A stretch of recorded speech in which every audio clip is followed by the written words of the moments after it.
Hello friend, Deepa blog channel में आप सभी का स्वागत है। तो आज मेरे भगवान जी के आप दर्शन कर रहे हैं। आज 11 से एकादशी, तो मैं एकादशी का व्रत करती हूँ। तो अभी मैं उनकी कथा पढ़ूँगी एकादशी की। तो मैंने बुक रख रखी है कथा की, ये मेरी बुक है। मैं अभी इसको नीचे आसन लगा के बैठ के पढ़ूँगी। अभी मैं आपको मेरे भगवान के दर्शन करा देती हूँ। तो मैंने ये प्रसादी रखी है, मेरे ये लड्डू रहे, ये मेरे सब भगवान रहे। ये मेरे मम्मी पापा चारों धाम यात्रा पे गए ना, सब भगवान जी लाए हम सब बहनों के लिए और भाई के लिए। तो ये मेरे भगवान जी हैं और मेरे ये लड्डू हैं।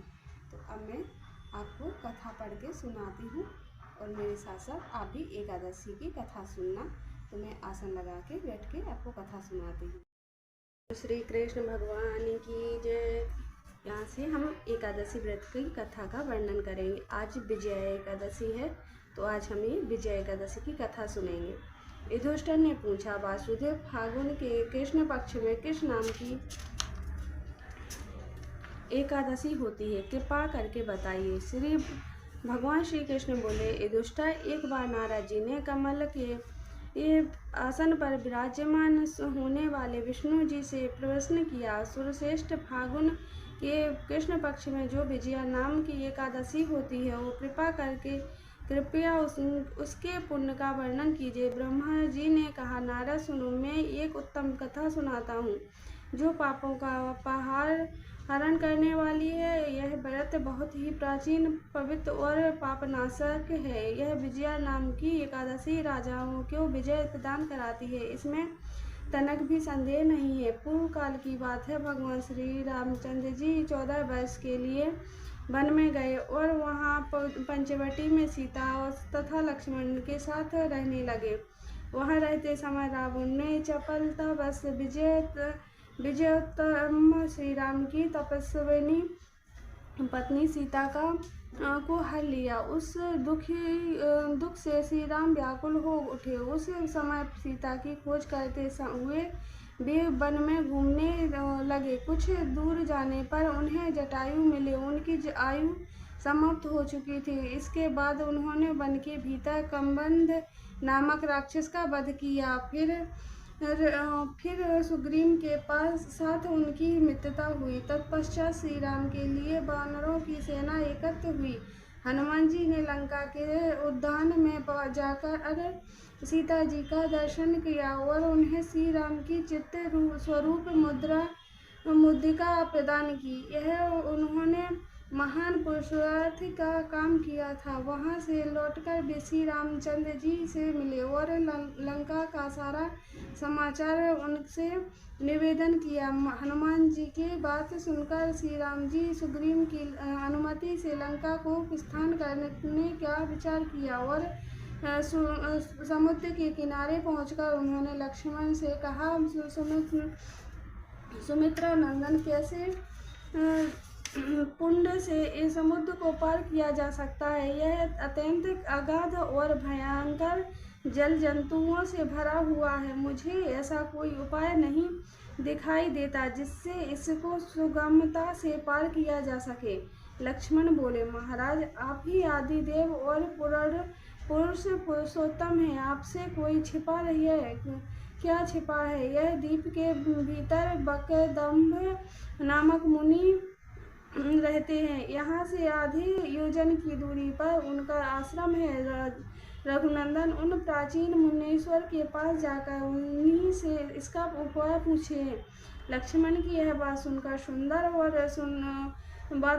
श्री रामचंद्र जी महामुनि बकदम्भ से मिलने के लिए गए। वहां पहुंचकर उन्होंने मस्तक झुकाकर मुनि को प्रणाम किया और मुनि उनको देखते ही पहचान गए कि ये पूर्ण पुरुषोत्तम श्री राम हैं, जो किसी कारणवश मानव शरीर में अवतरण हुए हैं। उनके आने से महर्षि को बड़ी प्रसन्नता हुई। उन्होंने पूछा, श्री राम, आपको कैसे यहाँ आगमन हुआ? श्री राम बोले, महान ब्राह्मण, आपकी कृपा से राक्षसों सहित लंका को जीतने के लिए सेना के साथ समुद्र के किनारे आया हूँ। मुनि, अब जिस प्रकार समुद्र पार किया जा सके यह उपाय बताइए, मुझ पर कृपा कीजिए। बकदम्भ ने कहा, श्री राम, फागुन के कृष्ण पक्ष में जो विजया नाम की एकादशी होती है उसका व्रत करने से आपकी विजय होगी। निश्चय ही आप अपनी वानर सेना के साथ समुद्र को पार कर लेंगे। राजन, अब इस व्रत का फलदायक विधि सुनिए। दशमी का दिन आने पर एक कलश स्थापित करें। वह सोना, चांदी, तांबे अथवा मिट्टी का भी हो सकता है। उस कलश को जल से भरकर उसमें पल्लव डाल दें। उसके ऊपर भगवान नारायण के स्वर्णमयी विग्रह की स्थापना करें। फिर एकादशी के दिन प्रातः काल स्नान करें। कलश को पुनः पूर्वक स्थापित करें। माला, चंदन, सुपारी तथा नारियल आदि के द्वारा विशेष रूप से उसका पूजन करें। कलश के ऊपर सप्तधान और जो रखें। गंध, धूप, दीप और भांति भांति के निवेदों से पूजन करें। कलश के सामने बैठकर वह सारा दिन उत्तम कथा, व्रत आदि के द्वारा व्यतीत कर तथा रात्रि में भी वहाँ जागरण करें। अखंड व्रत की सिद्धि के लिए घी का दीपक जलाएं। फिर दशमी के दिन सूर्योदय होने पर उस कलश को किसी द्वादशी के दिन सूर्योदय होने पर उस कलश को किसी जलाशय के समीप, नदी, झरने या पोखरे के तट पर ले जाकर स्थापित करें और उसकी विधिवत पूजा करके देव प्रतिमा सहित उस कलश को देवव्रता ब्राह्मणों के लिए दान कर दें। महाराज, कलश के साथ ही और भी बड़े बड़े दान देने चाहिए। श्री राम, आप अपने यथोपतियों के साथ इसी विधि से प्रसन्नता पूर्वक विजय का व्रत कीजिए। इससे आपकी विजय होगी। ब्रह्मा जी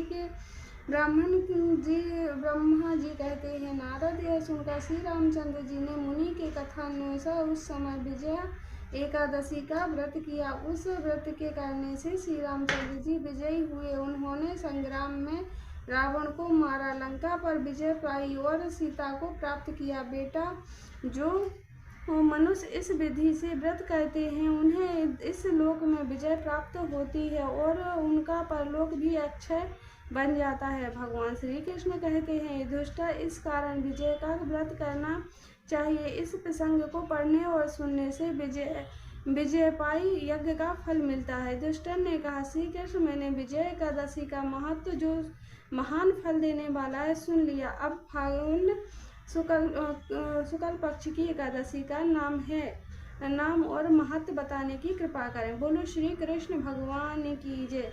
अब यहाँ से फागुन के शुक्ल पक्ष की एकादशी का वर्णन होगा। वो 15 दिन बाद पड़ेगी, तब मैं आपको ये कथा कह के सुनाऊंगी। तो आज हमारी एकादशी का कथा पूरी हुई। तो ऐसे आप हमारी वीडियो को लाइक करें, चैनल को सब्सक्राइब करें।